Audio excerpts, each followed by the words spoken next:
समन के शायद मोहम्मद बिन कासिम जी सिंध ते फ़ौजी काहा वारे हमले वक़्तु सिंध जे हिंदू राजा जज जी हुक्मरानी में आयल हिसे देबल जे गवर्नर सांबा जा नुमाइंदा या माइट सम्झियो वञे थो।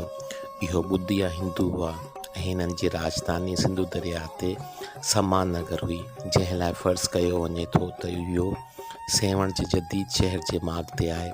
पर इहो पधिरो आहे त समा घराणे जा शहज़ादा अक्सर ठठे में या कंहिं हद ताईं ठठे जे उत्तर ओलह में अटकल 3 मील परे वाक़े मकली टकरीअ जे कच्छ में वाक़े सामोई में रहंदा हुआ। समा घराणे जे पहिरें हुक्मरान ॼाम उनड़ 3.5 वरह ताईं हुकूमत कई।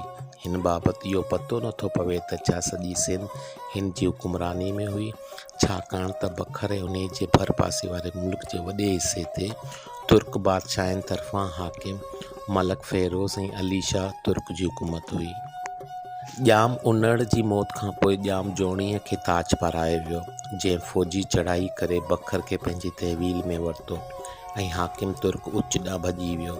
हुन जी जानशीन ॼाम उनड़ जे पुटु ॼाम तमाची जी हुकूमत में न रुको बखर खे वरी दहली जे बादशाह जे फ़ौजनि तरफ़ां वापसि वरितो वियो, पर ॼाम तमाची ऐं संदसि कुटुंब खे बि बांदी बणायो वियो ऐं खेसि दहली आंदो वियो, जिते उहो गुज़ारे वियो। हुन जो पुटु ख़ैरुद्दीन संदसि जानशीन बणियो। हुन जे पुटु ॼाम भांबीनो जी हुकूमत में दहली जे बादशाह फ़ेरोज़ तुग़लक़ 1372 ईस्वी में सिंध ते फ़ौजी हमिलो कयो ऐं संदसि हुक्मराननि खे आण मञण ते मजबूर कयो, जेका बहरहाल रुगो नाले मातरी हुई। हिन जा जानशीन संदसि भाइर ॼाम तमाची ऐं ॼाम सलाउद्दीन बणिया, जंहिं मां ॼाम सलाउद्दीन कच्छ ते कामयाब फ़ौजी काहा कई ऐं पाण सां गॾु घणो लुट जो माल खणी आयो। इन्हे खां पोइ 10 ॿिया समा सुल्तान हुक्मरान बणिया, पर उन्हनि जो को ख़ासि ज़िक्र जोॻो अमल न आहे।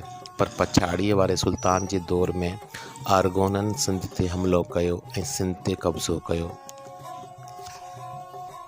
अरगोननि जे पहिरें हमले जो ज़िक्र ॼाम निज़ामुद्दीन, जेको ॼाम नंदे जे लक़ब सां आमतौरु मशहूरु हूंदो हो, जे दौर में साम्हूं अचे थो, जेका समा घराणे जो 14हों हुक्मरान हो।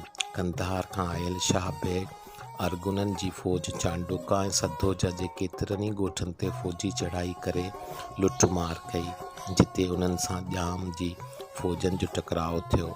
जिन धारियुनि फ़ौजनि खे एॾी कामयाबीअ सां मात ॾिनी जो उन्हनि ॼाम नंदे जे दौर में ॿीहर सिंध ते हमिलो न कयो।